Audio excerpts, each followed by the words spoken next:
થઈ અને ત્યારથી લઈને આજ સુધી લોકો આંતરરાષ્ટ્રીય યોગ દિવસની ઉજવણી કરી રહ્યા છે। સાંભળે વડાપ્રધાનને।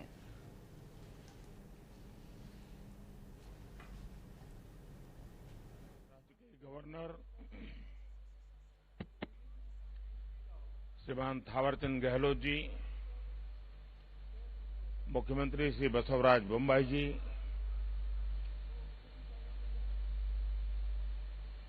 श्री युद्धवीर कृष्णदत्त चामराजा वाडियार जी, राजमाता प्रमोदा देवी, मंत्री श्री सर्बानंद सोनोवाल जी, देश और विश्व भर के सभी लोगों को 8वें अंतर्राष्ट्रीय योग दिवस की हार्दिक शुभकामनाएं।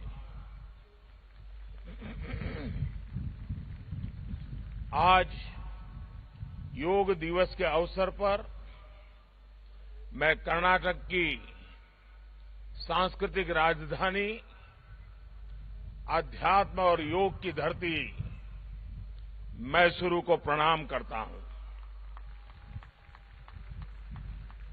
मैसूरू जैसे भारत के आध्यात्मिक केंद्रों ने जिस योग ऊर्जा को सदियों से पोषित किया, आज वो योग ऊर्जा विश्व स्वास्थ्य को दिशा दे रही है। आज योग वैश्विक सहयोग का पारस्परिक आधार बन रहा है। आज योग मानव मात्र को निरोग जीवन का विश्वास दे रहा है। हम आज सुबह से देख रहे हैं कि योग की जो तस्वीरें कुछ वर्ष पहले केवल घरों में, आध्यात्मिक केंद्रों में दिखती थी, वो आज विश्व के कोने कोने से आ रही है। ये तस्वीरें आत्मिक बोध के विस्तार की तस्वीरें हैं। ये तस्वीरें एक सहज, स्वाभाविक और साझी मानवीय चेतना की तस्वीरें हैं। खास तौर पर तब जब दुनिया ने बीते 2 सालों में सदी की इतनी बड़ी महामारी का सामना किया हो। इन परिस्थितियों में देश, द्वीप, महाद्वीप की सीमाओं से ऊपर योग दिवस का ये उत्साह, ये हमारी जीवटता का भी प्रमाण है। योग अब एक वैश्विक पर्व बन गया है। योग किसी व्यक्ति मात्र के लिए नहीं, संपूर्ण मानवता के लिए है। इसलिए इस बार अंतर्राष्ट्रीय योग दिवस की थीम है योगा फॉर ह्यूमैनिटी। मैं इस थीम के जरिए योग के इस संदेश को पूरी मानवता तक पहुंचाने के लिए यूनाइटेड नेशंस का और सभी देशों का हृदय से धन्यवाद करता हूं।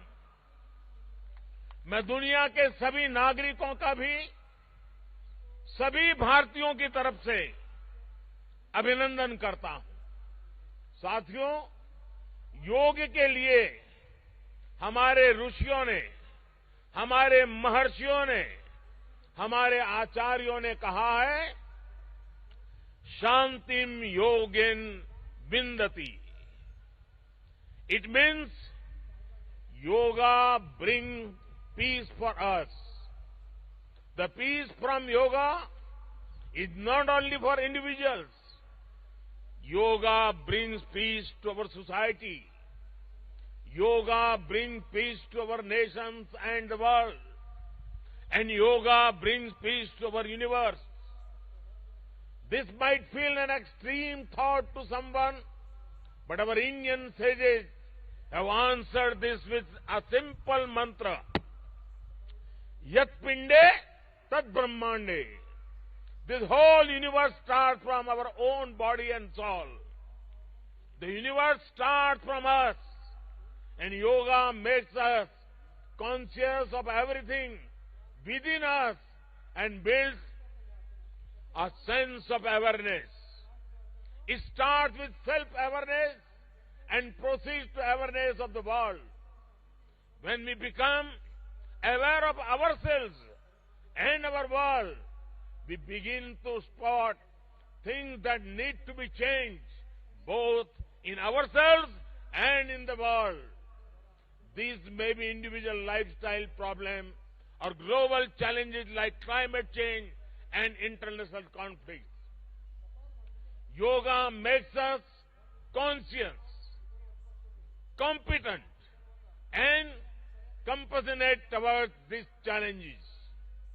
Millions of people with a common consciousness and consensus, millions of people with inner peace will create an environment of global peace. That's how yoga can connect the people. That's how yoga can connect the countries. And that's how yoga can become a problem solver for all of us.